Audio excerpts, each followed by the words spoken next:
hal-hal terhadap umat sudah 40 tahun lalu ya, sejak tahun 87 sebetulnya. Tapi memang aksesnya sangat amat terbatas. Nah, hari ini kita akan berbicara banyak tentang hal-hal yang terkait dengan para dharmika. Memang benar ada umat, Pak Dewo, kalau misalnya di Muslim ada istilah mualaf, di Hindu apa? Oh ya, kita punya yang namanya dharmika. Nah ini untuk apa? Untuk memberikan motivasi sebetulnya. Dan ternyata dharmika itu memang menjadi populer hampir di seluruh katakanlah di Indonesia sekarang ya. Dan ini sesuatu yang bagus ya. Dharmika itu sebuah sebutan yang cukup memberikan motivasi kepada kita semua.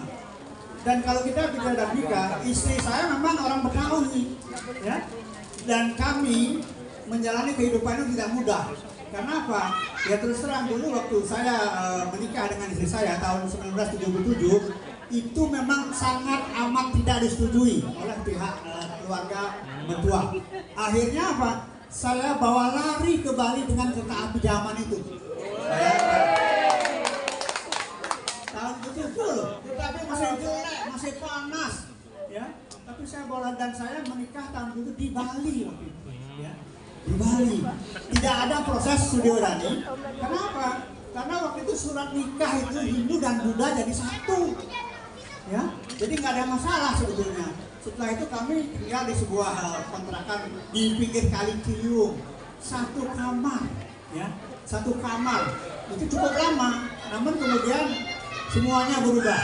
Setelah saya akhirnya mendapat, katakanlah, mendapat pekerjaan sebagai sebagai salah satu akuntan, sebagai external audit, lalu internal audit, kemudian dari perusahaan minyak saya mendapatkan istilahnya oil and gas accountant ya, jadi lumayan lah sampai sekarang. Dan saya sebetulnya tidak punya background akuntansi, nggak punya background, nggak punya akuntansi, nggak punya, semua nggak punya. Saya belajar otodidak, belajar sendiri, apalagi belajar agama Hindu, nggak ada. Tapi kemudian saya harus bertanggung jawab terhadap istri saya yang dharmika. Dia harus menjadi orang Hindu, ya. Jadi akhirnya apa? Seperti yang sampaikan Ji Alit tadi, memang banyak kendala banyak. Seperti misalnya istri saya dianggap, kamu kan Hindu baru, kamu ngerti apa tentang Hindu? Tapi istri saya tidak pernah menyerah. Akhirnya saya dampingi dia kuliah di STA, kemudian S2 sampai S3. Dan S3 itu di Universitas Islam Nusantara di Bandung. Bayangkan, tapi itulah, sehingga sekarang dia bisa mandiri lah. Kita kuliah bareng, hanya saya satu-satunya tidak lulus karena saya nggak mau bikin disertasi. Saya agak konflik dengan direktur pascanya waktu itu. Karena beliau ini sukanya kurikulum, saya tidak suka kurikulum. Akhirnya saya sendiri yang tidak lulus. Walaupun semua mata kuliah sudah selesai lah. Nah, Bapak Ibu sekalian, sebelumnya terima kasih kepada Alit ini ya. Beliau banyak memberikan motivasi kepada saya sebetulnya, ya. Sebagai ketua Parisade, kemudian juga ketua Parisade kota dan kabupaten, pada Pak Anton, dan banyak sekali. Ibu-ibu juga banyak, Pak. Ada Bu Endang. Jadi saya tidak mungkin menyebutkan satu persatu. Dan saya terus terang sangat berharap bahwa memang seperti disampaikan oleh pembicara sebelum tadi bahwa dharmika ini sebetulnya ini kata kunci kita sebetulnya dharmika ini. Hanya kalau kita melihat persentase tadi ya, nah ini saya harus uraikan dulu sebelum saya masuk ke materi. 60% berasal dari Muslim. Kita lihat waktu menjadi Muslim itu apa yang selama itu menjadi kekuatan beliau-beliau ini. Apakah beliau menjadi seorang Muslim yang betul-betul taat? Ya, artinya dengan sholatnya, dengan tahajudnya, ya. Ini dulu. Sehingga apa yang akan kita berikan tidak berbeda jauh kualitasnya dengan apa yang sudah didapat oleh beliau waktu menjadi Muslim. Demikian juga Katolik. Kita tahu Katolik itu sangat kuat beliau di Katolik sangat kuat. Dan kita harus punya dua cara. Bagaimana caranya supaya Katolik mereka kekuatannya juga tidak dikalahkan oleh Hindu. Demikian juga Kristen. Kalau Buddha sih tidak ada masalah sebetulnya, ya. Ini cukup mudah. Nah ini harus ini.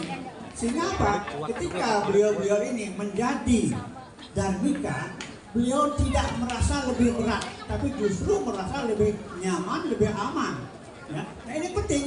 Apakah itu bisa memberikan hal-hal seperti itu? Sangat amat bisa. Ya. Namun demikian, yang diperlukan adalah bimbingan, khususnya dari kepala keluarga dan lingkungan.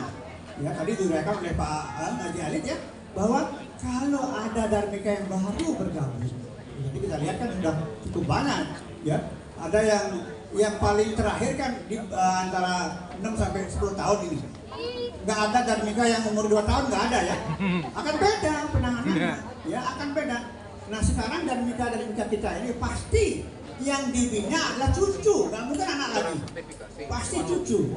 Ya, nah ini yang penting. Cucu ini bagaimana pembinaannya? Ini Dharmika yang berperan. Dharmika, terutama ibu-ibu. Kalau di rumah saya itu setiap sore istri saya yang Dharmika akan mengajak cucunya bakar dupa. Gak usah yang lain, dupa dibakar sembahyang.